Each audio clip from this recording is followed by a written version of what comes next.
Bueno, feliz día para todos, chicos. Bueno, en esta clase vamos a continuar con la explicación de los tipos de deslizamientos. Son las fallas más comunes de los taludes de corte. Entonces podemos ver acá lo que serían los deslizamientos rotacionales. Un suelo, es decir, puede deslizarse mediante mecanismos rotacionales o mediante movimientos predominantemente traslacionales. La superficie potencial de un deslizamiento rotacional en un suelo, coluvial, residual, aluvial, etc., puede ser aproximada para fines prácticos a un arco circular, como la figura 25, lo que vemos acá, y en la figura 26, ¿sí? La representación gráfica de deslizamientos rotacionales en las cuales se divide la potencial masa inestable para el análisis de estabilidad, ¿sí? Entonces vemos acá entonces este tipo de falla, ¿sí?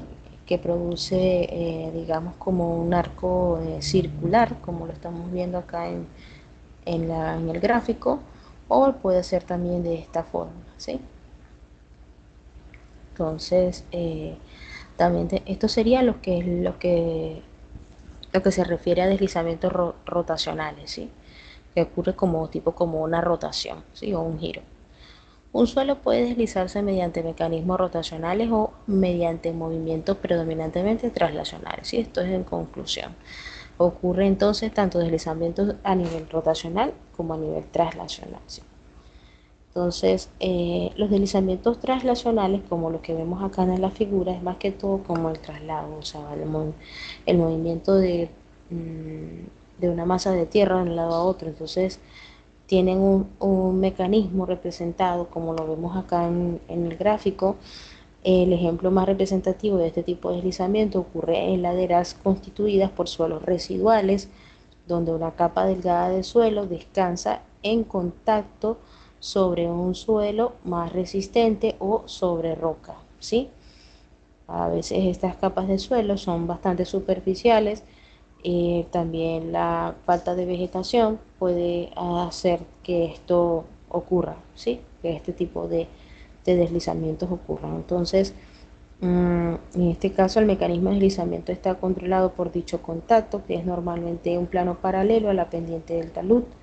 Otro ejemplo de este tipo de deslizamiento es el que ocurre en laderas constituidas por suelos granulares sin cohesión, donde el mecanismo de rotura es caracterizado por un deslizamiento muy superficial, como el ejemplo que vemos acá en estas figuras. Entonces, cabe destacar que el origen de los suelos representa un factor importante, como ya se mencionaba anteriormente, que la estabilidad de un talud también va a depender básicamente del tipo del terreno en el cual se haga el corte.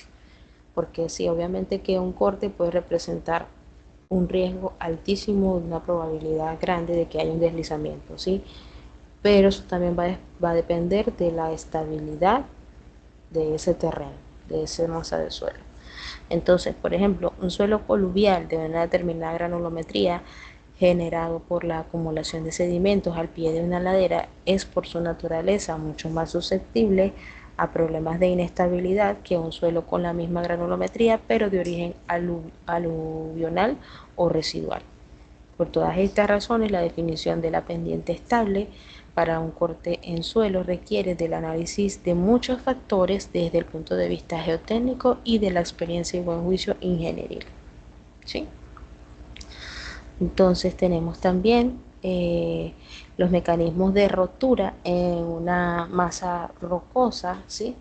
Donde la roca intacta tiene una resistencia muy superior a la resistencia al corte en las discontinuidades. Están controlados por la orientación de dichas discontinuidades. De acuerdo a la orientación de las discontinuidades de la masa rocosa, se pueden diferenciar tres modos de deslizamiento.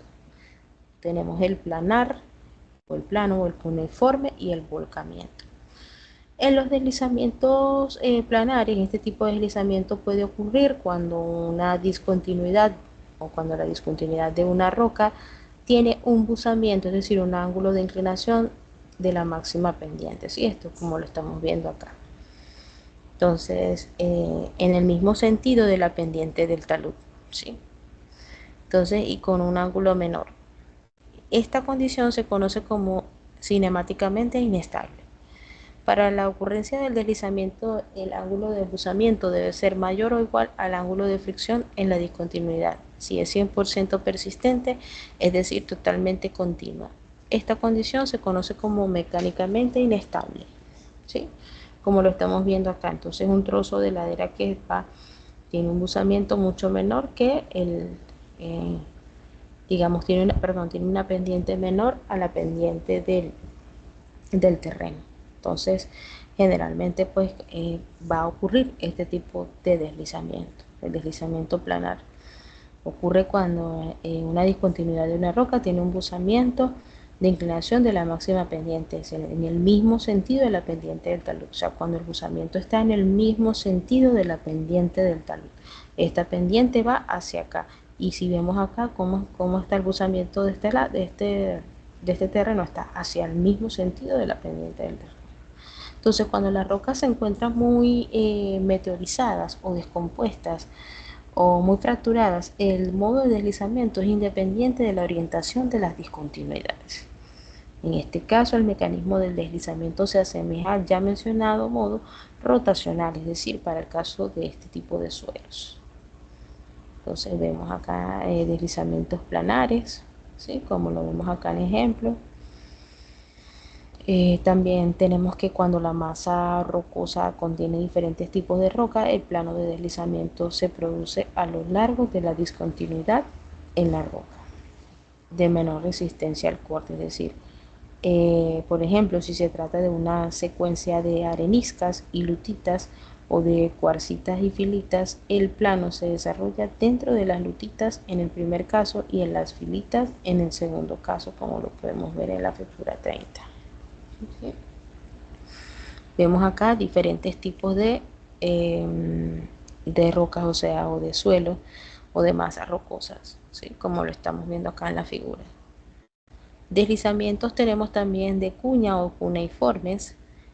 Son aquellos cuando las discontinuidades de la masa rocosa tienen una orientación tal que la recta de la intersección de esas mismas o de las mismas se inclina en el mismo sentido del talud y con una inclinación menor que la pendiente. Es decir, aquí la inclinación va a ser un poco menor a la pendiente del corte. No es como la que veíamos anteriormente, que tiene la misma inclinación de la pendiente, como lo vemos acá. ¿Sí? Vemos que este deslizamiento tiene la misma inclinación de la pendiente. En el caso contrario de los deslizamientos cuneiformes, no. Va a ser un poco menor a la pendiente del talud. Entonces, bajo condiciones drenadas y presiones de agua, si el peso de la cuña vence la resistencia al corte, o sea, la fricción y la presión en ambas discontinuidades, el bloque de roca se desliza hacia el espacio libre, tratándose de un deslizamiento donde intervienen dos planos. Los análisis de estabilidad requieren preferiblemente análisis tridimensionales, los cuales deben formar parte del estudio geotécnico requerido para el urbanismo, ¿sí? Representación gráfica de un deslizamiento uniforme, como lo vemos acá en pantalla, ¿sí? Tenemos acá también otro ejemplo, deslizamientos de cuña, como lo vemos acá, y acá en esta otra foto. El deslizamiento por volcamiento, entonces este es un modo de movimiento en masa menos frecuente y generalmente ocurre cuando una discontinuidad bien desarrollada en una masa rocosa tiene un rumbo subparalelo al talud y se inclina en sentido contrario al mismo con un buzamiento alto mayor a 65 grados, o cuando una capa de roca dura queda sin sustentación por meteorización de capas más débiles subyacentes, ¿sí? Como lo podemos ver en la figura 33, estos serían deslizamientos por volcamiento, como lo vemos acá, ¿sí? Que sería esto también, volcamiento, de esta forma, y de esta otra forma también lo estamos viendo. O sea, inicio de una falla por volcamiento detrás de una vivienda. Eso está iniciando, eso todavía no se ha dado, pero se puede dar en cualquier momento. También tenemos acá falla de volcamiento de capas de areniscas por meteorización de la capa de lutita subyacente. ¿Qué impactos entonces pueden generar los taludes de corte?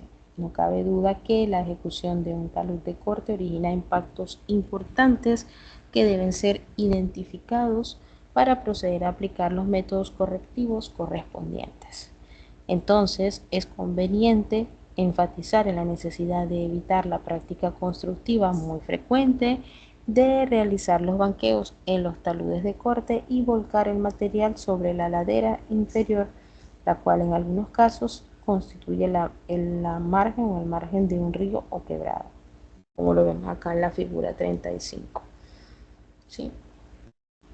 Potencial superficie de deslizamiento. Grietas en viviendas inducidas por excavación al pie. Entonces aquí vemos obstrucción de cauce de la quebrada, ¿sí? Material volcado de este lado, material cortado y volcado en la ladera inferior, ¿sí? El borde de material sobre una ladera genera problemas de estabilidad y ocasiona graves problemas ambientales. Cortes sin control pueden generar agrietamientos y hasta colapso de viviendas en la zona superior. El material volcado en la ladera inferior es inestable por sí mismo y contribuye a la inestabilidad de la ladera original. Entonces, el derrame de material cortado sobre laderas destruye la capa vegetal y contamina los cauces. Además de que altera el escurrimiento natural de las aguas, obviamente cuando llueve, y genera un impacto visual sobre el paisaje. En tal sentido, se debe prohibir volcar materiales sobre las laderas naturales y proceder a transportar los materiales provenientes de los cortes a sitios seleccionados para tal fin, con el acondicionamiento y tratamiento respectivo. Entonces, en conclusión podemos decir de esta parte, la ejecución de un talud de corte origina impactos importantes que deben ser identificados para poder proceder a aplicar los métodos correctivos correspondientes. La fase entonces constructiva de taludes de corte debe reducir al máximo las emisiones de polvo mediante el control de la velocidad de los equipos en la obra y mediante el riego periódico de los caminos de tránsito o pistas. Otro aspecto importante a considerar es el tiempo que debe transcurrir desde el momento que se realiza el corte hasta el momento de inicio de las labores de protección de revegetalización del mismo. Este tiempo debe minimizarse con el fin de evitar la erosión y el deterioro progresivo del talud cortado. Sí, aquí como lo vemos acá en la figura 36, el bote de material sobre una ladera genera problemas de estabilidad y ocasiona graves problemas ambientales. Para garantizar entonces la estabilidad a mediano y largo plazo de los taludes se requiere el diseño y construcción de un eficiente sistema de recolección de aguas. Presten atención a esto, ya que esto es una parte que se va a evaluar de la segunda, de la evaluación del 20%, las soluciones ante las problemáticas, ante los tipos de deslizamiento, como ingenieros, qué proponen, qué debemos hacer. Se requiere el diseño y construcción de un eficiente sistema de recolección de aguas, importantísimo, de aguas de lluvias, constituido por cunetas de coronación, cunetas al pie de los taludes y torrenteras. Las cunetas de coronación tienen como función interceptar las aguas de escorrentía en la parte alta de los taludes y las torrenteras recogen las aguas y las conducen hacia abajo del talud y pueden inducir elementos para disipar la energía del flujo de agua. Bueno, esta parte ya es de rellenos, entonces más que todo pues era explicarles un poco lo que sería la parte de los taludes, que es lo que me interesa. Podemos ver también una clase de esto, aunque sería más de conocimiento general, lo que sería la parte de los rellenos, pero lo que a mí más pues me interesa, bueno, aquí está algo que habla sobre el drenaje. Esto lo podemos también ver un poco a detalle porque me interesa que ustedes ya vayan trabajando sobre el archivo o la parte del registro fotográfico que deben realizar para que ya conozcan entonces los tipos de deslizamiento y las soluciones que se pueden dar en cada caso, ¿de acuerdo? No siendo más entonces, sería esta clase hasta aquí. Y pues si tienen alguna duda, pregunta o consulta, ya saben que la pueden realizar a través de la plataforma o a través del canal eh, de WhatsApp. En este caso, si tenemos canal de WhatsApp, lo pueden hacer acá. También recuerden siempre identificarse, el número de cédula, nombre y apellido, la materia y, por supuesto, su consulta para yo saber entonces y darle una respuesta certera. No siendo más, espero que tengan un feliz día y hasta luego.